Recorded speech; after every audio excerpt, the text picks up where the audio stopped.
Side sir 1 minute sir ఒక్క నిమిషం sir 1 minute sir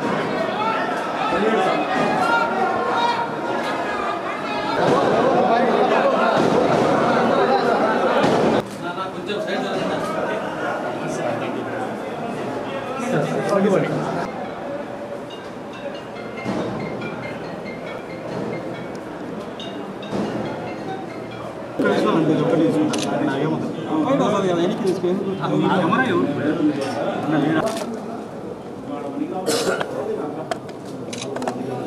అరే ఎవరినైనా స్వామినా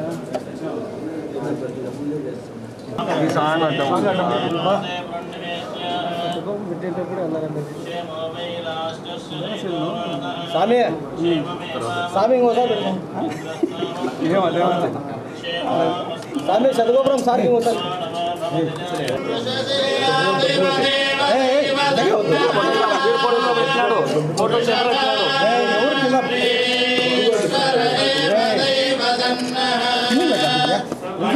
కెమెరా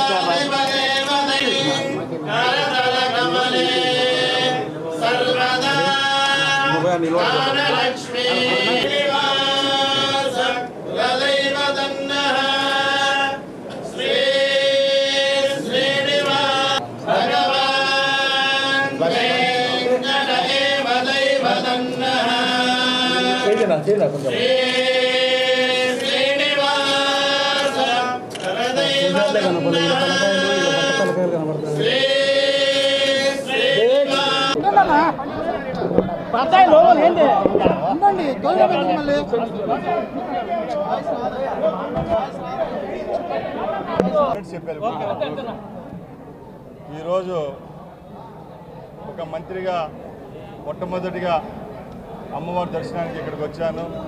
ఈ అవకాశాన్ని కల్పించిన పెద్దలు ముఖ్యమంత్రి వర్యులు చంద్రబాబు నాయుడు గారికి, అలాగే మా యువ నాయకులు లోకేష్ బాబు గారికి, ఇంకా చెప్పాలంటే ఈ భిక్ష పెట్టిన మా రాయచోటి నియోజకవర్గ ప్రజలకు, తెలుగుదేశం పార్టీ కార్యకర్తలకు అందరికీ నా శుభాభినందనలు.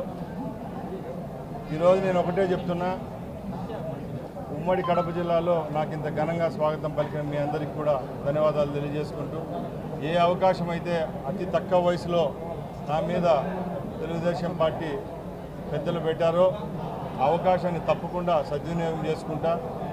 ముఖ్యంగా ఈ రాష్ట్రంలో కడప జిల్లా అంటే ఒక ప్రత్యేక స్థానం ఉంది. ఈ కడప జిల్లాలో ఏ విధమైన అభివృద్ధి కార్యక్రమాలు ఈ 5 సంవత్సరాల్లో తీసుకొని రావాలో మా పెద్దలు ముఖ్యమంత్రి గారితో చర్చించి, నిధులైతేనేం, సంక్షేమ పథకాలైతేనేం, అభివృద్ధి పరంగా నా వంతు నేను శక్తి వంచన లేకుండా కృషి చేస్తానని మీ అందరి ముందు తెలియజేసుకుంటున్నా. అలాగే నేను ఒకటే చెప్తున్నా, గత 5 సంవత్సరాల్లో మీరు ఎన్నో ఆకృత్యాలు, ఆగడాలు చూశారు ఈ రాష్ట్రంలో. అవి మరొకసారి పునరావృతం కాకుండా ప్రజలు ఒక పెద్ద అవకాశాన్ని, బాధ్యతను మా పైన పెట్టారు. ఎంతో అనుభవజ్ఞుడైన నాయకుడు చంద్రబాబు నాయుడు గారు, ఆయన 4వసారి